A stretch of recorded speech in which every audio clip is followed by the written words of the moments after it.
Haematology lab है। चारों तरफ टेस्ट ट्यूब्स हैं, ब्लड सैंपल्स हैं और नीडल प्रिक्स का डर तो हमेशा ही रहता है ना। हाँ बिल्कुल। देखिए, एक छोटी सी गलती और हेपेटाइटिस बी या एचआईवी जैसे डेंजरस इन्फेक्शंस का खतरा बस कुछ इंच की दूरी पर होता है। एग्जैक्टली और इसीलिए आज हम हेमेटोलॉजी लैब सेफ्टी मैनुअल्स और उनके कोर रूल्स पर चर्चा कर रहे हैं। नए एमएलटी स्टूडेंट्स और प्रोफेशनल्स के लिए ये एक लाइफ सेविंग फाउंडेशन बनाती है। सही बात है। और मैं सच बताऊं तो ये मैनुअल्स कोई बोरिंग रूल बुक नहीं है। आज हमारा फोकस इस बात पर होगा कि ये रूल्स साइंस के लेवल पर काम कैसे करते हैं। तो लैब में घुसते ही सबसे पहली चीज हम क्या करते हैं? हम पीपीई पहनते हैं, यानी लैब कोट, ग्लव्स और मास्क। आमतौर पर मैं सोचती हूँ कि ये एक ढाल की तरह है, एक बार पहन लिया तो मैं सेफ हूँ। पर यही सबसे बड़ी गलतफहमी है। पीपीई एक आर्मर या ढाल नहीं है, बल्कि एक स्पंज की तरह काम करता है। एक स्पंज? यानी वो जर्म्स को एब्जॉर्ब कर लेता है? बिल्कुल। वो खतरे को आपसे टकराकर वापस नहीं भेजता, बल्कि उस इनविजिबल खतरे को खुद में जज्ब कर लेता है। एक काफी फेमस एमएलटी निमोनिक है, पीपीई यानी प्रोटेक्ट्स पेशेंट एंड एम्प्लॉय। ओह अच्छा। तो अगर मैं वही लैब कोट पहनकर सीधे बाहर ब्रेक रूम में चली जाऊं तो आपने उस स्पंज में जमा सारा खतरा, वो सारे इन्फेक्शियस जर्म्स सीधा अपने दोस्तों की टेबल पर निचोड़ दिए। इसीलिए पीपीई को पहनने से कहीं ज्यादा जरूरी उसको सही तरीके से उतारना है। ये काफी लॉजिकल है। पर एक्सटर्नल लेयर के बाद जब हम उन चीजों से डील करते हैं जो एक्चुअल सोर्स ऑफ इन्फेक्शन है, तब क्या होता है? वहां रूल्स और भी स्ट्रिक्ट हैं। स्टैंडर्ड प्रिकॉशंस के मुताबिक हर ब्लड सैंपल को इन्फेक्शियस ही मानना चाहिए। और जहां तक नीडल्स की बात है, उन्हें रिकैप तो कभी नहीं करना चाहिए। हाँ, डायरेक्ट पंक्चर रेजिस्टेंट बायोहैज़र्ड बिन में डालना है। पर मैनुअल्स में एक और रूल है जो मुझे थोड़ा अजीब लगा। अगर लैब में खून गिर जाए तो उसे 1.110 हाउसहोल्ड ब्लीच सॉल्यूशन से साफ करना है। सही कहा आपने। स्पिल मैनेजमेंट के लिए ये बेस्ट है। पर इसमें लिखा है कि इस ब्लीच सॉल्यूशन को हर दिन नया बनाना पड़ता है।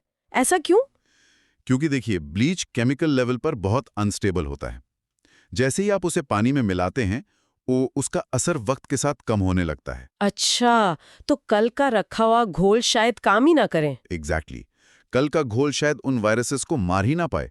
अगर आपका डिसइंफेक्टेंट ही फेल हो गया तो पूरा सेफ्टी सिस्टम वहीं गिर जाएगा। वाओ, ये तो छोटी पर बहुत जरूरी डिटेल है। और हैंड वॉशिंग के रूल्स भी काफी स्पेसिफिक हैं। ग्लव निकालने के बाद 15 सेकंड तक रगड़ना और पानी का बहाव नीचे की तरफ रखना। ये नीचे की तरफ वाली बात मुझे थोड़ी ओवर इंजीनियर्ड लगती है। थोड़ा सोचिए इसके बारे में। अगर आप हाथों को ऊपर की तरफ करके धोएंगे तो क्या होगा? जो गंदा पानी और जर्म्स हैं वो आपकी साफ कलाई और बाजुओं पर बह जाएंगे ना। ओह, मैं तो ये सोच ही नहीं रही थी। हाँ, पानी का बहाव उंगलियों के रास्ते नीचे सिंक में ही जाना चाहिए। और टैप बंद करने के लिए हमेशा पेपर टॉवल का इस्तेमाल करना जरूरी है। वरना धुले हुए साफ हाथों पर टैप से वापस जर्म्स लग जाएंगे। सही बात है। पर इन सब स्ट्रिक्ट प्रोटोकॉल्स के बावजूद मैनुअल्स में एक ऐसी बात थी जिसे पढ़कर मुझे सच में झटका लगा। कौन सी बात? देखिए, लैब में खाना पीना और कॉस्मेटिक्स लगाना मना है, ये तो चलो समझ आता है। पर माउथ पाइपेटिंग स्ट्रिक्टली प्रोहिबिटेड है। वेट, सच में? क्या किसी वक्त लोग हैजर्डस फ्लूइड्स को स्ट्रॉ की तरह मुंह से खींचते थे? हाँ, और ये सच में बहुत आम बात थी एक वक्त पर।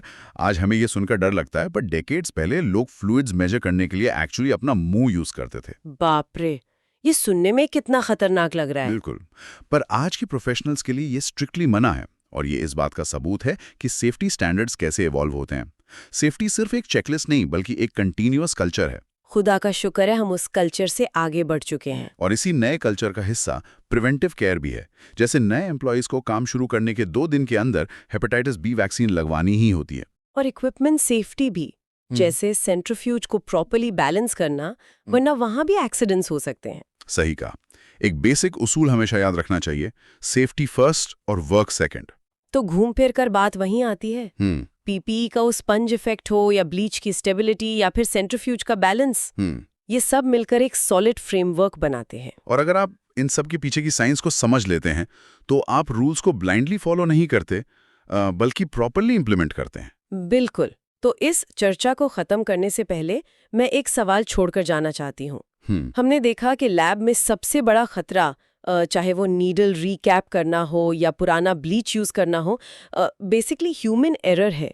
तो अगर इंसानी आदत ही लैब सेफ्टी में सबसे वीक लिंक है, तो क्या वो दिन दूर है जब एरर्स को पूरी तरह खत्म करने के लिए एआई और रोबोट्स लैब में हमारी जगह ले लेंगे? ये सच में सोचने वाली बात है।